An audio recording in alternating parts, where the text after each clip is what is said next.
Vamos lá, pessoal. Hoje a gente vai resolver algumas questões envolvendo a primeira lei da termodinâmica, transformações cíclicas e transformações adiabáticas. Vamos lá?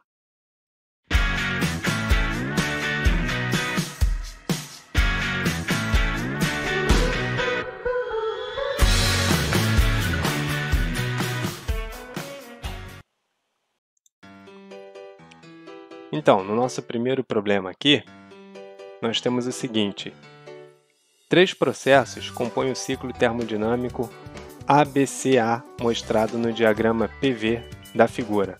Então aqui, ó, o sistema gasoso está no estado A, aí ele vai para o estado B, do estado B ele vai para o estado C, do estado C ele volta para o estado A. Então, ó, a primeira informação que a gente pode tirar daí é que o ciclo ocorre no sentido anti-horário. Se o ciclo é no sentido anti-horário, então o trabalho envolvido neste ciclo, que é numericamente igual a esta área, ele é menor do que zero. É um trabalho negativo, certo? No ciclo, a gente sabe que ΔU é igual a zero e, portanto, aplicando a primeira lei da termodinâmica, que diz que ΔU é igual ao calor trocado menos o trabalho realizado, temos que o trabalho é igual ao calor trocado no ciclo, ok? Além disso, esse trabalho tem que ser negativo. Continuando, no processo AB, a temperatura constante, o sistema recebe 50 joules de calor do meio externo. Opa, então aqui, ó, de A para B, eu tenho uma entrada de 50 joules de calor. Além disso, como a temperatura é constante, o ΔU aqui, entre A e B, necessariamente é igual a zero. O processo BC, adiabático, ocorre com acréscimo de 40 joules de energia interna. Opa!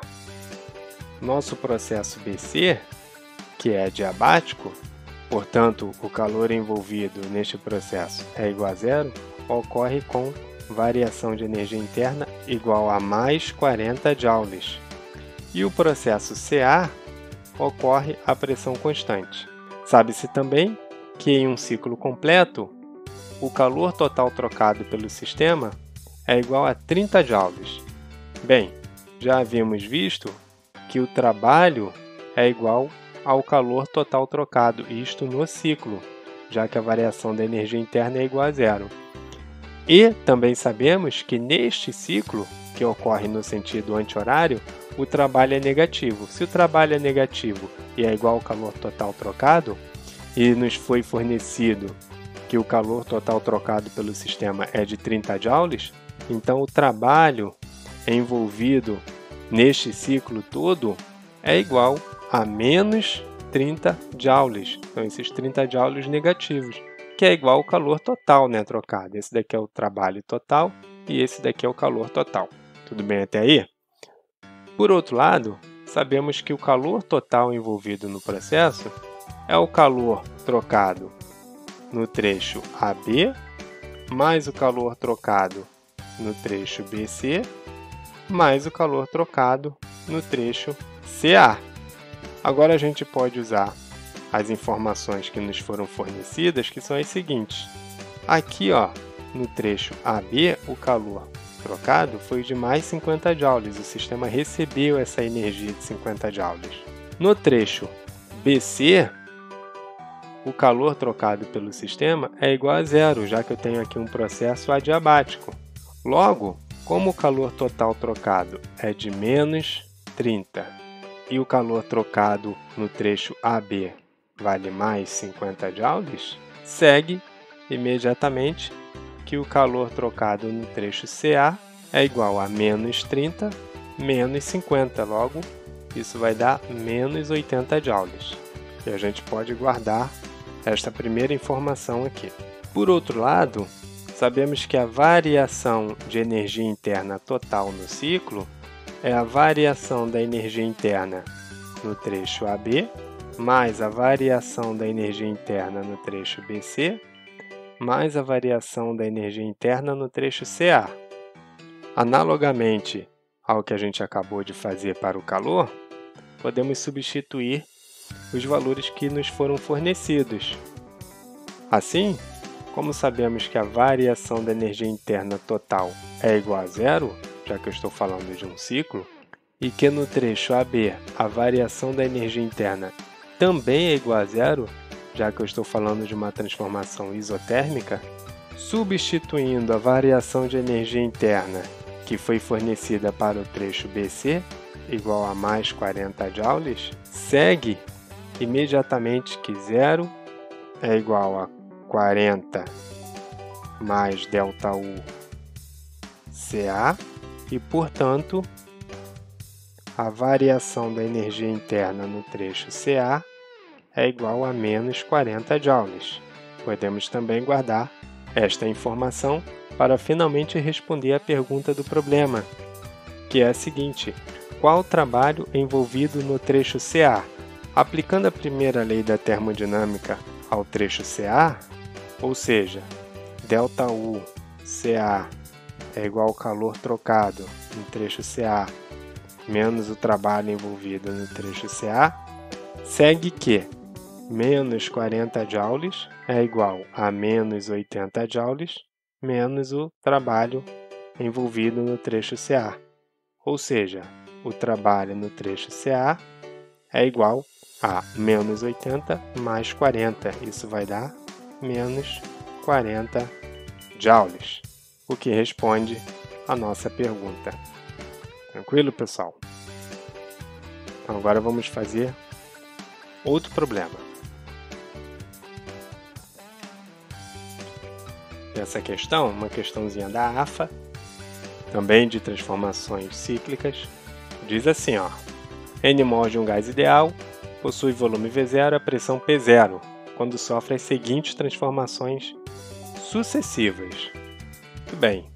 Primeira transformação que esse gás sofre, no diagrama PV, é a seguinte: ele está inicialmente no volume V0 e pressão P0, portanto, ocupando o estado inicial que eu vou chamar de A. A primeira transformação que ele sofre é uma expansão isobárica até atingir o volume 3V0, ou seja, ele vai expandir-se a pressão constante, que é uma transformação isobárica, e vai parar no estado B, no qual o volume corresponde a 3 vezes o volume inicial. Na transformação seguinte, ele sofre um aquecimento isométrico, portanto, a volume constante, até a pressão tornar-se igual a 4P0. Então, ele vai sair do estado B e vai aumentar a sua pressão, mantendo o volume constante, até chegar a um estado C, no qual a sua pressão vale 4 vezes a pressão inicial. Na terceira transformação que ele sofre, ele reduz o seu volume, mantendo a pressão constante. Ele sofre uma contração isobárica, até retornar ao volume V0. Portanto, ele parte do estado C e vem aqui para o estado D, no qual a pressão continua sendo 4P0, mas o volume é exatamente o volume inicial, V0. E, finalmente, ele sofre um resfriamento isométrico, portanto, um resfriamento mantendo o volume constante, até retornar ao estado inicial. Portanto, essa última transformação sofrida é um retorno ao estado inicial, mantendo o volume constante. Esta aqui é a nossa quarta transformação, esta foi a terceira e a transformação BC foi a segunda. A pergunta que nos foi feita foi a seguinte: o trabalho trocado pelo gás, ao percorrer o ciclo descrito pelas transformações acima, vale. Ora, repara que este ciclo foi processado no sentido anti-horário e, portanto, o nosso trabalho é menor que zero. E o seu valor é numericamente igual à área desta figura formada pelo ciclo. Portanto, podemos dizer que o trabalho é igual a menos a área deste retângulo. Repare que o tamanho desta base é igual a 3V0 menos V0, ou seja, 2V0, enquanto que esta altura corresponde a 4P0 menos P0, ou seja, 3P0. Assim, a área deste retângulo, que é a base vezes a altura, vale 2V0 vezes 3P0, com um sinalzinho negativo para especificar que o trabalho é negativo. Portanto, isso vale menos 2 vezes 3 vai dar 6, P0 vezes V0. Está aí a nossa solução, alternativa E. Vamos para a próxima. Essa questão agora diz o seguinte: um recipiente deformável contendo 16 litros de um gás ideal a 27 graus Celsius. Então, olha só. Primeira coisa aqui, ó, 27 graus Celsius. Isto corresponde a 300 Kelvin. Basta somar 273, ok?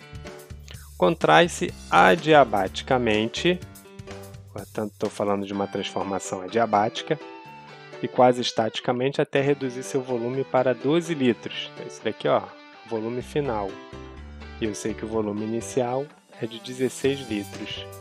Sabendo que esta contração é acompanhada de um aquecimento de 100 graus Celsius, se aumentou em 100 graus Celsius, significa que aumentou em 100 Kelvin, que a variação de temperatura em Celsius é igual à variação de temperatura em Kelvin. Portanto, a temperatura final é igual a 300 Kelvin mais 100 Kelvin, dá 400 Kelvin. Ok? Qual é o valor do coeficiente de Poisson deste gás? Bem, se falou de coeficiente de Poisson, eu estou falando do gama, né? Gama é o nosso CP sobre CV, né? Eu quero saber quanto vale esse gama. Ora, a transformação não é adiabática? Sendo uma transformação adiabática, a gente sempre tem que lembrar do seguinte: PV elevado a gama é uma constante.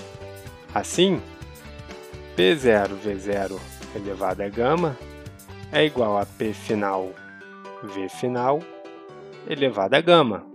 Acontece que esta relação é uma relação que envolve as variáveis P e V. Mas, no meu enunciado, as variáveis que são de interesse são as variáveis T, de temperatura, e V, de volume. Então, eu quero transformar a relação PV numa relação TV. Como eu faço isso? Eu faço isso substituindo a variável P pela variável T. Eu sei que PV é igual a nRT, portanto, no lugar do P, eu posso sempre escrever nRT dividido por V. Assim, se eu tenho PV a gama igual a uma constante, substituindo nRT sobre V no lugar do P e multiplicando por V elevado a gama, isso tem que ser uma constante. Ou seja, nRT vezes V a gama sobre V é uma constante. Como nr é uma constante, eu posso passar isso para o outro lado e eu tenho uma constante dividido por outra constante que também vai dar constante. Assim eu tenho T vezes V elevado a gama menos 1 igual a uma constante, que é uma constante linha, né? Uma constante diferente da anterior, mas isso não importa. O importante é que agora nós temos uma relação entre T e V que é válida para uma transformação adiabática, ou seja, podemos substituir os valores de T e de V dados no problema nesta expressão. A temperatura inicial, 300 Kelvin. O volume inicial, 16 litros, elevado a gama menos 1, é igual à temperatura final, 400 Kelvin, vezes o volume final, 12 litros, elevado a gama menos 1. Posso simplificar aqui, ó, 0, 0 e 0 e 0. Assim eu tenho 3 vezes 16 elevado a gama menos 1 é igual a 4 vezes 12 elevado a gama menos 1. Posso jogar esse 3 para o lado de lá e este 12 elevado a gama menos 1 para o lado de cá, para concluir que 16 elevado a gama menos 1 sobre 12 elevado a gama menos 1 é igual a 4 dividido por 3. Ou ainda, 16 por 12, tudo isto elevado a gama menos 1, é igual a 4 sobre 3. 16 por 12, posso simplificar por 4 em cima e embaixo, isso vai dar 4 terços. Então, eu tenho 4 terços elevado a gama menos 1 é igual a 4 terços. 4 terços é simplesmente 4 terços elevado a 1. Então, eu tenho a mesma base e, portanto, os expoentes também devem ser iguais. Assim, necessariamente, gama menos 1 tem que ser igual a 1, ou seja, gama é igual a 2. E este é o nosso coeficiente de Poisson para esta transformação gasófila. Vamos fazer o próximo agora? Então, essa questão é do ITA, parecida com a questão anterior.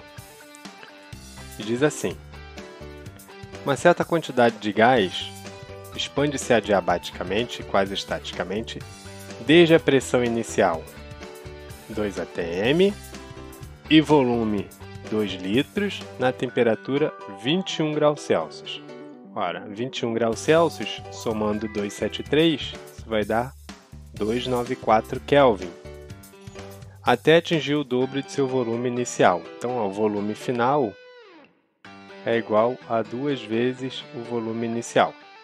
Sabendo-se que para este gás γ igual a 2, pode-se afirmar que a pressão final e a temperatura final são, respectivamente, bem, para encontrar a pressão final, podemos usar os volumes inicial e final e a pressão inicial.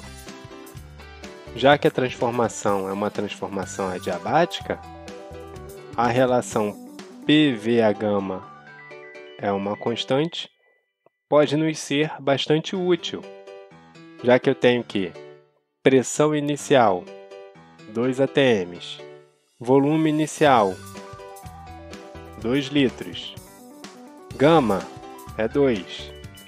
Então, P0 V0 elevado a γ é igual à pressão final, que eu quero saber, vezes o volume final, que é o dobro do volume inicial, portanto 4, elevado a γ, igual a 2. Assim, eu tenho que P é igual a 2 vezes 2 ao quadrado, é 4, dividido por 4 ao quadrado. Posso cortar este 4 com este 4 e deduzir finalmente que P é igual a 2 dividido por 4, ou ainda 0,5 atm. Agora, para a solução da segunda parte da questão, vemos que temos a informação da temperatura. No problema anterior, nós deduzimos uma relação entre a temperatura e o volume, e diz que a temperatura vezes o volume elevado a γ menos 1 é uma constante. Ou seja, T1 V1 a γ menos 1 é igual a T2 V2 elevado a γ menos 1.